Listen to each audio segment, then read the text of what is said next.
Rui Lira, agora na Cultura Informa. Chegando com os comentários nesta quinta-feira, professor e analista político Rui Lira. Boa tarde, Rui. Boa tarde, André Santiago. Boa tarde para Sandro Rodrigues na nossa técnica. Boa tarde à grande audiência da Cultura Informa. Boa tarde, Elaine Dias. Boa tarde, professor Rui Lira. Nós estamos antecipando o comentário porque amanhã estaremos com César Lucena no nosso Mesa Redonda e por isso houve essa pequena modificação na nossa estrutura de contato com o ouvinte. Um dos elementos que a gente iria tratar, e vamos tratar com mais detalhe, são as últimas pesquisas que focalizam não só a questão eleitoral no Brasil, mas focalizam também a situação, digamos, de governo e alguns pensamentos, alguns sentimentos do nosso eleitorado, da nossa população. Então, para não entrar em todos os detalhes, as pesquisas apontam um cenário que deve estar tomando conta das preocupações do atual presidente da República, porque ele está antecipando a discussão das eleições do ano que vem e, consequentemente, ele está puxando para esse momento uma coisa que a população também está definindo nas pesquisas, que é a derrota dele, Bolsonaro, no segundo turno. Então, as duas pesquisas que saíram, uma do Instituto Quest e outra do Poder Data, que são fontes absolutamente distanciadas da política. Essas fontes, elas não têm uma ligação, uma conexão qualquer que a gente possa dizer se aqui é desse lado ou daquele outro. Dizem a mesma coisa, que Lula ganha com 20 a 25 pontos de diferença no segundo turno e praticamente abre amplas possibilidades também de ganhar a eleição no primeiro turno. E isso, claro, se a eleição fosse hoje, porque essas pesquisas são do dia 30 agora de agosto, 31, e fechando o dia 1 de setembro. Nós hoje estamos dia 2. Pois bem, as pesquisas dizem a mesma coisa do ponto de vista eleitoral, e o que interessa a gente agora é saber o seguinte, isso explica ou esclarece o quê? Que esse cenário, por exemplo, vai se manter até o tempo da eleição, que Bolsonaro vai continuar antecipando e puxando a briga eleitoral para esse momento, para essa disputa atual que ele está fazendo com os demais candidatos, porque também para Bolsonaro se preocupar tem um outro cenário apontado nas mesmas pesquisas. Ele perde para mais candidatos, não só perde para Lula. Para Lula ele perde de lavada, perde de maneira pesada. Porque 20 pontos percentuais hoje de diferença, só para vocês terem uma ideia, o Bolsonaro botou 10 pontos de diferença em cima de Haddad. Mas Lula está botando 25 pontos, entre 20 e 25 pontos em cima de Bolsonaro, que é uma coisa completamente diferente. Haddad era, teoricamente, um desconhecido como candidato a presidente. Bolsonaro também era, mas Bolsonaro tinha um embalo muito maior, uma força muito maior naquele momento da eleição. Só que agora Bolsonaro é o presidente da República e está enfrentando um ex-presidente que nós conhecemos a história dele e que ela vai, digamos, do céu para o inferno e volta para um momento agora que a gente não pode dizer que é céu, que é inferno, mas é um momento imensamente melhor do que os outros que Lula enfrentou. Porque ele saiu, Lula, de uma aprovação de mais de 80% quando saiu do governo, depois enfrentou um processo de lawfare, um processo de perseguição política por via judicial, que está acontecendo em vários lugares do mundo e que aqui foi feito e patrocinado pelos Estados Unidos, como todos os detalhes e as informações já revelam e já comprovam. Depois ele foi inocentado quando se declarou a suspeição de Sérgio Moro, e Lula saiu, digamos, de certo modo, saiu da prisão e saiu dessa condenação para um status de favorito a ganhar as eleições presidenciais. Como nós estamos a um ano da eleição, praticamente, a gente não pode dizer que a situação de Lula é a melhor que ele poderia alcançar. A situação melhor que ele poderia alcançar é se essas condições se dessem agora na véspera da eleição do ano que vem, mas não é o caso. Muita coisa ainda tem que acontecer. Aí nós vamos olhar para essa pesquisa somente por um ponto, por um foco. Essa pesquisa, principalmente, particularmente a do Instituto Quest, ela perguntou qual é o principal problema para o povo brasileiro. E antes, toda vez que se fazia essa pergunta, vinha logo de cara a pandemia. Pois bem, agora não. A pandemia já caiu na preocupação do povo e já está igual como preocupação central a questão da economia. Porque a questão da economia, ela é muito mais concreta, é muito mais objetiva e ela atinge diretamente a sobrevivência das pessoas, os planos para o futuro, as esperanças que as pessoas têm.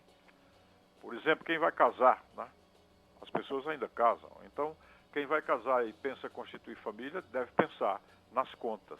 Quem está casado e tem contas para pagar, e filhos para criar e filhos na escola, se preocupa com a economia. Então, a economia é o centro, é o núcleo, é o miolo da questão que nós estamos abordando nesse momento, que é a figura da presidência da República como condutora, como elemento de liderança que leva o país à frente e que pode resolver problemas ou pode criar problemas, como a gente está assistindo uma coisa e outra. O governo tanto resolve algumas questões como cria problemas, os mais complexos, e nesse momento a população brasileira está dizendo não ao presidente Bolsonaro, porque as pesquisas, as duas, se você tira uma média, elas também revelam que 60% da população brasileira não votaria em Bolsonaro de jeito nenhum. E cerca de 50% vê o governo Bolsonaro como um governo ruim ou péssimo. As avaliações são muito negativas atualmente em relação ao governo. Significa o quê? Que o povo também não está satisfeito com a gestão da economia. E aí cabe as questões que nós vamos deixar em aberto para tratar no Mesa Redonda, quais são as condições que o governo Bolsonaro terá que ter para reverter esse quadro que nós temos na mão.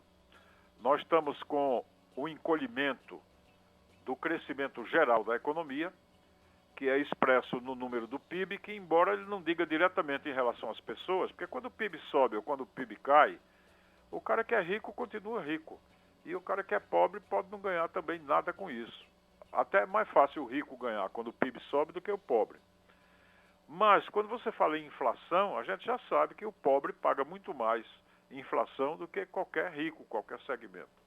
Então, quando a gente bota as planilhas dos institutos de economia que analisam, as pessoas, quanto mais cai de renda, primeiro o rico paga menos, depois o classe média paga um pouco mais do que o rico, mas o pobre paga muito mais do que as outras duas categorias sociais. Então isso hoje é o problema central, é o problema nuclear, porque o Brasil nem tem um projeto de desenvolvimento, como teve, por exemplo, na ditadura militar, com presidentes como Ernesto Geisel, como teve, por exemplo, com Juscelino Kubitschek e como teve com Getúlio Vargas. O Brasil não tem um projeto. E podemos acrescentar, como tinha também no tempo do PT. Um projeto que incluía, inclusive, uma política internacional independente, com a qual o Brasil podia negociar com a Rússia, com a China ou com os Estados Unidos, sem olhar a cor ideológica deles, mas trazendo aquele que fosse melhor para o Brasil. Então, no tempo do PT tinha um projeto, mas agora com o Bolsonaro não tem projeto nenhum. Então, se ele vai engendrar um projeto daqui até as eleições, e se isso vai vingar a ponto de recuperar a popularidade dele, é uma questão que vai ficar em aberto. Mas, no momento, a situação é essa que as pesquisas estão dizendo. Bolsonaro hoje não é sequer páreo para a disputa presidencial. Páreo que eu digo pelo seguinte, porque quando ele cai no segundo turno, há simulações em que ele perde para Dória, ele perde para Ciro e perde, como eu já disse, por uma margem muito expressiva para Luiz Inácio Lula da Silva. Então, esse desenho que as pesquisas tratam é um assunto que a gente vai abordar amanhã, vai conversar amanhã com mais vagar, no Mesa Redonda, com a companhia de César Lucena, que é outro analista também da realidade brasileira, e a gente terá a possibilidade de lançar mão de alguns instrumentos de reflexão a respeito do que é a economia brasileira. os entrelaces com a economia internacional, o entrelace com o próprio golpe que derrubou Dilma Rousseff, mostrando que no Brasil corrupção não é problema, porque se fosse problema, Dilma não teria sido derrubada, porque ela nunca cometeu sequer a sombra de um ato de corrupção, nunca. Mas ser honesta, que é a obrigação de qualquer um, inclusive de Bolsonaro, não garante a ninguém um espaço aqui no Brasil. Até pelo contrário.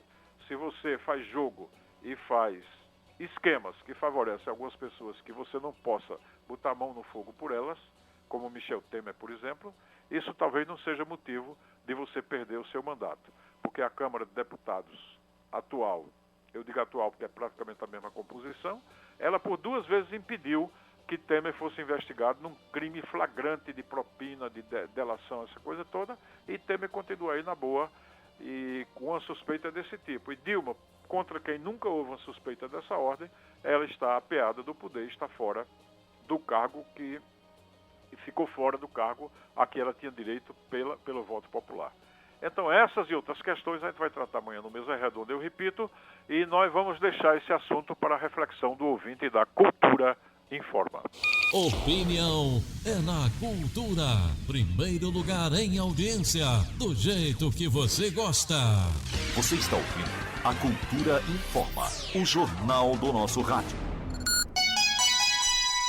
Agora 1h mais 47 minutos. Faltam 13 minutos para as 2 da tarde. Ouvinte mandando mensagem aqui para Rui no Facebook, no WhatsApp, tem também o nosso canal no YouTube. Várias participações aqui. A Zete Lucena está dizendo boa tarde, Rui Lira e todos os ouvintes da cultura. Maria Sueli, que aula, Rui. Sempre na escuta e parabéns com letra maiúscula também ao professor Carlos Silva. Obrigado. Muito obrigado. José Silva, do Alto da Balança, diz boa tarde. Professor, vem aí uma crise hídrica, mais de 15 mil desempregados, fome, miséria, não tem nada para o presidente fazer além de uma motociata? Pois é, essa é uma crítica que está sendo frequente, né? Porque o presidente, ele parece, como aconteceu na pandemia. Na pandemia também, pode lembrar que teve momentos assim que quando o número de mortos chegava a determinado patamar, até coincidia, ele estava andando de barco, estava andando de moto, estava passeando, usando mais ou menos esse mesmo expediente que ele usa agora. Ou ele estava nadando na beira-mar lá em São Paulo. Então o Bolsonaro é uma pessoa que aproveita a vida, né? Porque aquela rotina pesada de ficar dentro do palácio, despachando, discutindo e intermináveis reuniões que costumam fazer os executivos, de modo geral, não tem sido a prática dele. Então muita gente está dizendo o seguinte, que isso seria uma coisa de se esperar. Porque como ele não tem um projeto para defender, um projeto da economia, um projeto da sociedade, um projeto do meio ambiente, um projeto da política internacional, então ele não tem muito o que realmente com o que se ocupar diretamente dentro da máquina administrativa. Então o que resta? Fazer política. E é o que ele está fazendo. Ele está vindo agora aqui, anunciando essa vinda aqui para Pernambuco, para Santa Cruz do Capibaribe, Caruaru, essa rápida passagem aqui, que no meu entendimento está no direito político dele de fazer e de batalhar, mas também no meu entendimento de analista não vai adiantar coisa nenhuma, porque o Nordeste agora já está com 69% de intenção de voto em Lula, e essa intenção de voto da região, ela também é uma rejeição dele. E assim como ele não reverteu lá atrás, agora é que está difícil de reverter, porque a região está percebendo também, está tendo o seu sentimento, é uma região que sempre foi oposicionista, e ela está percebendo o quanto é inútil para Bolsonaro tentar conquistar os nordestinos com essa, digamos, esse barulho visual, né, que a motociata possibilita. Então acho que isso é inócuo aqui na nossa região, e não imagino que venha nenhuma reversão importante. Talvez se ele fizesse um grande investimento econômico ou um grande investimento social, aí a gente podia conversar. Mas é isso que a crítica está sendo sustentada. Bolsonaro não tem mais o que fazer, não há nenhum problema mais importante.